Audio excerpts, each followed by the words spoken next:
Au sein du gouvernement, il y a ceux qui aiment bien travailler en famille. Roselyne Bachelot, ministre de la Santé, a confié un poste de conseiller parlementaire à son fils Pierre. En tant que ministre de la Relance, Patrick Devedjian est en contact régulier avec les membres de la direction du Fonds stratégique d'investissement et parmi eux, il y a son fils Thomas, 37 ans. François Guéant, le fils de Claude Guéant, secrétaire général de l'Élysée, a quant à lui fait un passage par les ministères de Brice Hortefeux et de Rachida Dati avant de devenir suppléant du député UMP du Morbihan, Loïc Bouvard. Alain Marlex, secrétaire d'État aux collectivités locales, est aussi le père d'Olivier Marlex, conseiller technique à l'Élysée et maire de la ville d'Annette. Les dynasties politiques, une tradition qui ne date pas d'hier. La preuve, Michèle Alliot-Marie, Roselyne Bachelot et Nathalie Kosciusko-Morizet ont en commun d'être femmes, ministres, mais aussi filles d'hommes politiques. En politique, les déclarations et les pétitions se multiplient contre la prochaine arrivée de Jean Sarkozy à la tête de l'EHPAD. L'EHPAD n'est rien d'autre que l'aménageur du plus grand quartier d'affaires d'Europe, la Défense. Le fils cadet du président a seulement 23 ans, un bac+2 en droit en poche pour un poste hautement symbolique. J'ai même connu des gens qui avaient des responsabilités encore plus importantes, certes avec 1 ou 2 ans de plus, mais cela me démontre, et je crois qu'il devrait en être de même pour vous, que la valeur n'attend pas le nombre des années. Il n'a que 23 ans, même si la valeur n'attend pas le nombre des années, et qu'il est en 2e année de droit. Ça semble un peu court. Sarkozy n'a pas plus de droits que les autres, il n'en a pas moins.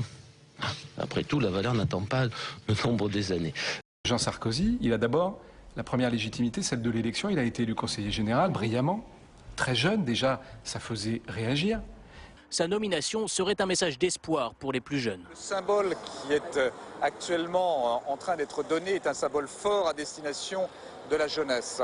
C'est-à-dire qu'il ne faut pas attendre que la génération des 68 arts ait claqué la porte atteinte par la limite d'âge pour espérer pouvoir, dans ce pays, accéder aux fonctions les plus importantes. Il ne faut pas trop en faire sur l'âge. Oui, je ne sais pas qui disait la jeunesse est la seule maladie dont on est sûr de guérir. Il faut bien faire attention de ne pas construire sa carrière sur cela. D'abord, je suis là parce qu'il y a eu un certain nombre de contre-vérités qui ont été proférées depuis quelques jours par des professionnels de la désinformation. Je regardais dans votre reportage et je voudrais dire aux gens qui nous regardent qu'en aucun cas, il ne s'agit d'une nomination à la présidence de l'EHPAD, mais bien d'une élection, ou plutôt de 3 élections.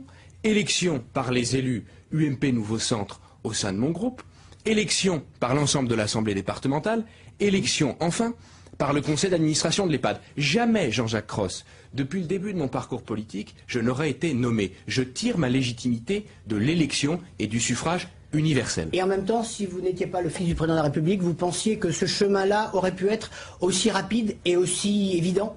Je suis un élu comme les autres, quel que soit le nom que je porte, quel que soit l'âge qui est le mien, quelles que soient mes activités par ailleurs, je suis un élu de la République. Est-ce que tous les jeunes en France ont la même chance que vous ? Mais à ce titre, si les gens souhaitent faire de la politique, que chacun se présente à une élection. Moi, j'ai été candidat à une élection. La question n'est pas de savoir comment je m'appelle, quel âge j'ai ou ce que je fais. La question est de savoir pourquoi je suis candidat à la présidence de l'EHPAD et de quoi est-ce qu'il s'agit. Monsieur le Premier ministre, tous les moyens sont-ils bons pour parvenir à ces fins? Vous ambitionnez, dit-on, de vous faire élire député de Paris en 2012. Et pour préparer le terrain, vous ne reculez devant rien. Le président de la République avait voulu faire nommer son fils à la tête de l'établissement public de la Défense. Vous venez de nommer, par décret, le fils de l'ancien maire de Paris, M. Dominique Tibéri, contrôleur général économique et financier de première classe. La commission d'aptitude avait pourtant estimé à l'unanimité que M. Tibéri n'était pas apte à exercer ses fonctions. Vous n'en avez pas tenu compte. L'audition de l'intéressé par la commission avait même, je cite, fait apparaître l'absence de connaissance par l'intéressé des missions du corps et des compétences que requièrent ses fonctions. Ça ne s'invente pas. Pensiez-vous vraiment que cela passerait inaperçu? Entre l'inconscience et le cynisme, on hésite. Dois-je vous rappeler, Monsieur le Premier ministre, les propos du candidat Sarkozy en 2007? Je cite, « La démocratie irréprochable, ce n'est pas une démocratie où les nominations se décident en fonction des connivences et des amitiés, mais en fonction des compétences. » Je cite toujours, « Le fait du prince n'est pas compatible avec la République irréprochable. » Avec vous, ce n'est pas la République irréprochable, c'est la République des passe-droits. Âgée de 61 ans, la maire de Lille, qui se définit comme besogneuse, a su remettre le parti en ordre de bataille.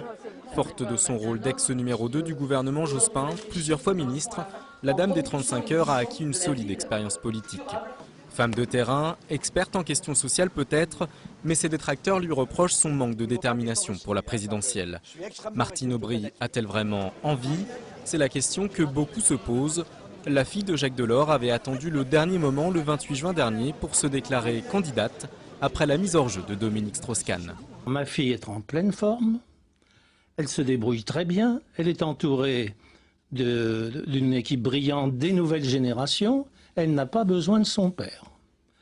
Et d'ailleurs, elle a assumé dans sa vie beaucoup de responsabilités en comptant sur ses propres forces. Une fois, c'est vrai, je suis intervenu.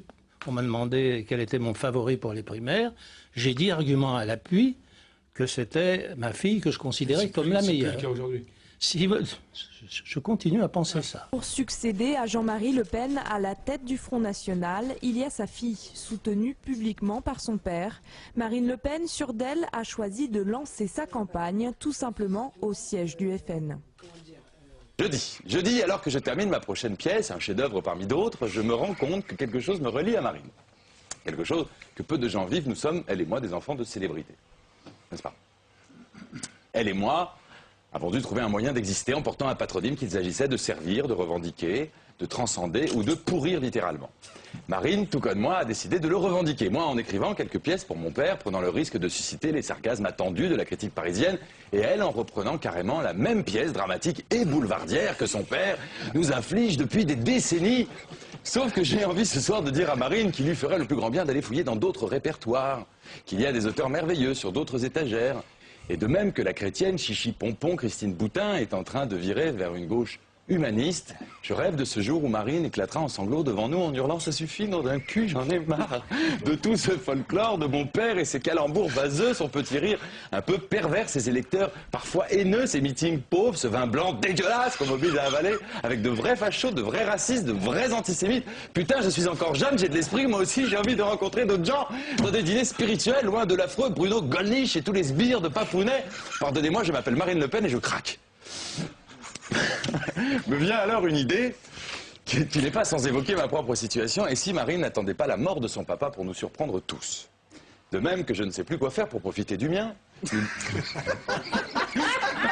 Multipliant les vacances familiales, les projets communs, me forçant à lire Marianne, le Nouvel Observateur et même Le Point, m'empêchant poliment de lui dire toutes les réserves que je fais parfois devant ses prises de position quelque peu manichéennes. Tant je l'aime, tant je l'admire et tant je veux qu'il vive les plus belles et les plus longues dernières années qui soient, Marine Le Pen n'est-elle pas en train de jouer cette comédie pour que son paternel disparaisse enfin, avec dans le cœur la conviction qu'il est immortel grâce à une relève organisée par le fruit de ses propres entrailles? Du coup, vendredi, c'est-à-dire ce soir, j'ai envie de vous dire, Marine, entre fille et fils d'eux, retrouvons-nous à la mort de nos pères respectifs.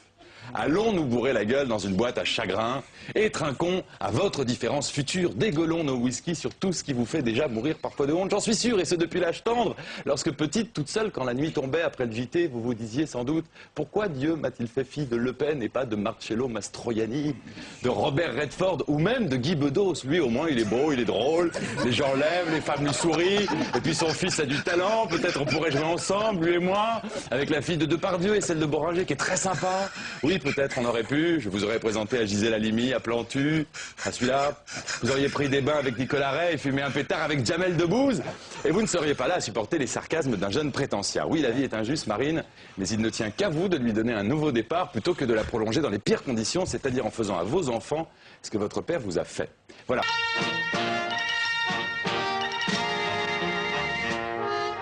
Qu'est-ce qui m'a donné l'âme d'un artiste? C'est le piston. Qu'est-ce qui m'a rendu toujours optimiste? C'est le piston. Qu'est-ce qui m'a fait venir à Paris? C'est le piston.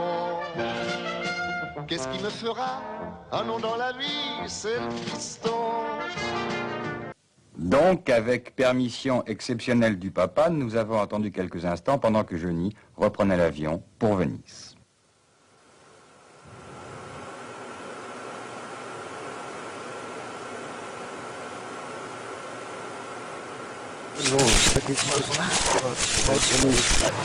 Dans le don chidoul, donc une frappe vers nous. On fait ses 13e. Pas un péteni et bis de chemin. Et Timinanula et Michiro Peva. Un deux lit dans chimical. Ça le traîne leur peu. Et sans y fait qu'il me noquait la rage leur dos. Il rébis qui n'y me de chemin. Il rappelle mais sans le zifel. Et regarde. Et mon de vous. Sans fait dans la ville, bon qui mettait le net dans la siphon, je m'en aurais fait louper, va qu'il me faire un désir peu. Ayant revenu le renouveau, rester à rappeler au père. Laura, vous pensez à quoi en ce moment? J'ai un peu peur de tes questions. Alors David Hallyday, bonsoir. Je vais te poser la question qu'on doit te poser depuis que tu vas dans des studios de radio ou des plateaux de télévision. C'est une question très sotte. Quel effet ça fait d'être le fils de Sylvie Vartan et de Johnny Hallyday? Je sais pas. Est-ce que tu aimes dans les westerns quand les Indiens kidnappent la nouvelle femme du shérif? Oui, j'aime. Ensemble, je crois que c'est arrivé chez Mireille Dumas une fois. On n'a pas eu l'occasion parce qu'on n'avait pas. Avant, elle était petite. On n'avait rien à vendre. Ouais. Et puis après, elle a fait des films toute seule, sans pour cliente un peu. Et bien.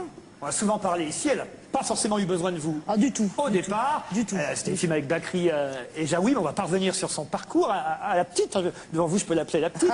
mais elle fait un très joli parcours. Vous en êtes fière. Hein. Ouais, je suis très fière de ma fille. Enfin, elle aurait fait un parcours, je sais pas, elle aurait dit je veux être architecte, elle serait rentrée aux Beaux-Arts, j'aurais été fière aussi. Hein. Je veux dire, je suis très fière parce qu'elle a eu une passion et que cette passion, elle la vit pleinement et qu'elle est douée pour ça. Là oui, j'en suis fière. Vous étiez enfant, vous habitiez à Bougival. En 76, quand les valseuses sont sorties, c'était pas évident, hein, à l'école le matin, quand vous arriviez. On vous regardait un peu de traviole, quoi. Ouais. Bah ouais, c'est-à-dire que c'était quand même très, très bourgeois. Ouais. Et les gens disaient non, non, il lui parle pas là. De toute façon, moi je parlais jamais. Hein. Dès qu'on me demandait quoi que ce soit, c'était rouge et muette. Donc forcément, on n'avait pas trop envie de me parler, mais de toute façon, personne ne. Parce que mon père était considéré comme. Les valseuses, c'était hard quand même. Ouais, enfin, c'était porno à l'époque quand même. Bien sûr. Maintenant, c'est plus rien. Mais, enfin, c'est un grand film, mais je veux dire, c'est plus choquant. C'était politiquement hyper incorrect quand même. Pas très chaud au départ hein, pour faire le film là. Il a fallu qu'il insiste pas mal Alain Soral. Ouais, comme ça c'est bien, j'étais couvert quoi. Ouais. C'est toi qui l'auras voulu, moi je ferai de mon mieux parce que je suis un garçon bien. Vous trouvez ça drôle que le fils de Dutronc fasse un timide, non? C'est ça? Le fils du dragueur des supermarchés fasse un timide. C'est un échange de bons procédés quoi. Lui insister, j'ai dit bon bah ok, tant pis je le fais, moi c'est bien de faire du cinéma, ça fait de l'argent de poche. Vous avez recommencé à faire du cinéma?